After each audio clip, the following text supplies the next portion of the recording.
Especially our boda riders and their passengers need to have reflectors and also helmets. Polisi mtaa wa Dandora hapa jijini Nairobi wanachunguza kesi ambapo wakaazi walikataa kutoa hongo kwa watu waliojifanya wafanyikazi wa kampuni ya Kenya Power. Wakaazi hao walishtuka walipojaribu kuomba pesa kutoka kwao ili ziwasaidie kuondoa bili ama ada zao zilizokuwa za juu na kuwalazimu kupiga simu kwa maafisa wa polisi. Haya yanajiri wakati vifaa na mita za Kenya Power zilikuwa zikiibiwa hapa katika eneo hilo la Dandora. Naibu kamishna wa kaunti Thomas Bet aliandaa mkutano wa siku nzima na usimamizi wa Kenya Power ili kuona jinsi wanavyoshughulikia tatizo hilo. Naibu kamishna huyo alipongeza hatua ya wakazi hao na kusema ni njia moja ya kupunguza wizi huo. Watu watatu wanazuiliwa katika kituo cha polisi cha Dandora.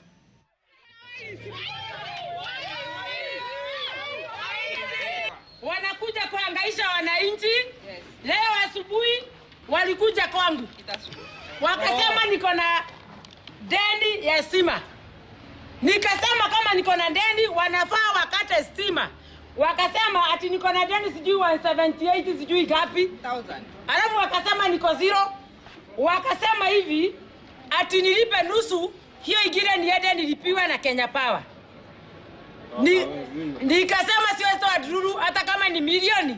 Niko na right ya kulipa Kenya Power juu nimetumia stima. Ile ingine token ziliimbiwa.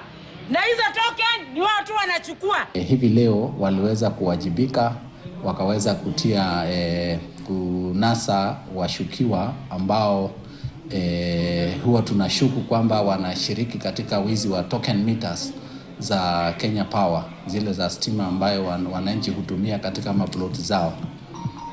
Imekuwa ni mtindo hapa kwamba kuna imposters wengi ambao wanajifanya kuwa ni employees wa Kenya Power ambao wanapita kwa maploti wakiiba tokens na kuweza kuwasumbua wananchi ambao wamelipa tokens na mita zao zinafanya kazi, lakini wanaiba wakipeleka mahali kwingine.